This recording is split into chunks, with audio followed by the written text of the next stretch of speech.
A good mix on a beat can significantly improve your chances of landing placements with artists. If you send off beats where maybe your drums aren't hitting that hard, or maybe your melodies are too quiet, it can cause an artist to skip over your beats much faster than normal. In today's video, I'm just gonna be making a beat for you guys and then kind of walking you through my thought process of how I mix a beat, how I level my sounds, and how I just get a beat to the point of where I think it's ready to send off to an artist. So we're over in FL Studio. I got this loop pulled up from me and Vendor, and I'm just gonna make a beat quick, and then I'll kind of like break down what I'm thinking as I make this, as far as like how to level my sounds, where I want everything to hit. So right off the rip, I'm just gonna EQ out some of the low end.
I'm just gonna pitch up everything because I think the 808s are a little bit too low and muddy.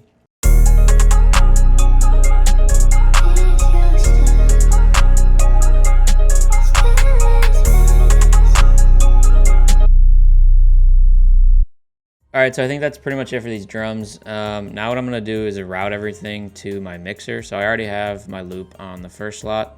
And if you guys don't know, you can come to the channel rack and click and drag on these little notches, and then come over to the mixer. And if you just click on where you want to start routing the tracks, and then you do Shift Control L, it'll route all of the tracks together. So now what I'm gonna do is just play the beat and sort of look for frequencies that I want to stand out more.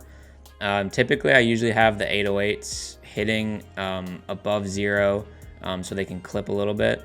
And then typically I have a lot of my percussion just kind of playing around the same area, just so everything is a little bit louder than the melody, and the melody is kind of tucked underneath the drums.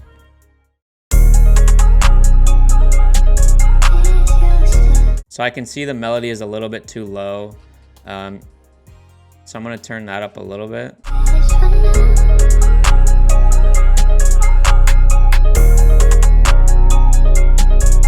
So I can see the clap and a lot of the percussion are a little bit too quiet as well.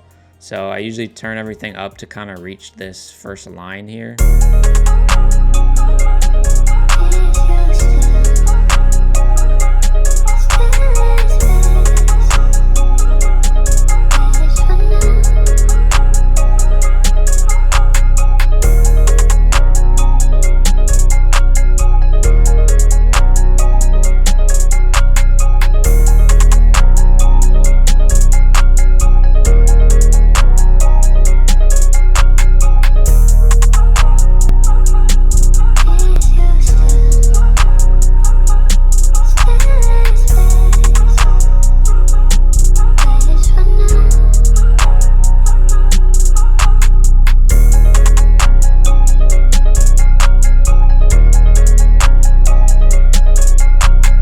And like I said, I usually like to have my 808s clipping just a little bit above 0. That gives them like a good punch.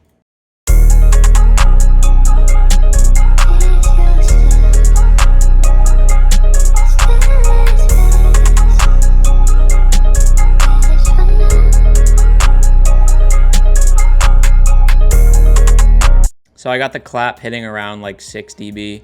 I'm like very visual when it comes to mixing, so I know a lot of people like to mix based on just what they hear, but I always feel like it's so different between headphones and stuff like that. So I like to visually kind of look at where my stuff is hitting and just kind of have like a baseline for myself of where I know things might sound good at. So I keep my clap at like 6-ish dB.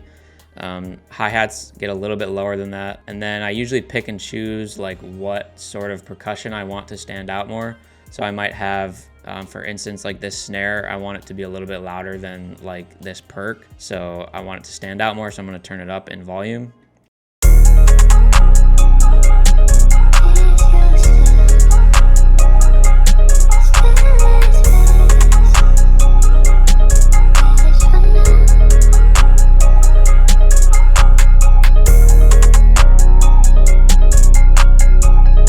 And that's really it for mixing. I don't really do anything crazy to like any of my drum sounds. Another good tip is just get high quality drum sounds straight out of the gate. It makes life so much easier. You don't have to like EQ anything out of these sounds if they're like too harsh or whatever. So yeah, that's it for this. That's how I mix my beats. Let me know in the comments if you guys do anything similar or if you guys do anything different. I'm always curious to see how other people mix their stuff.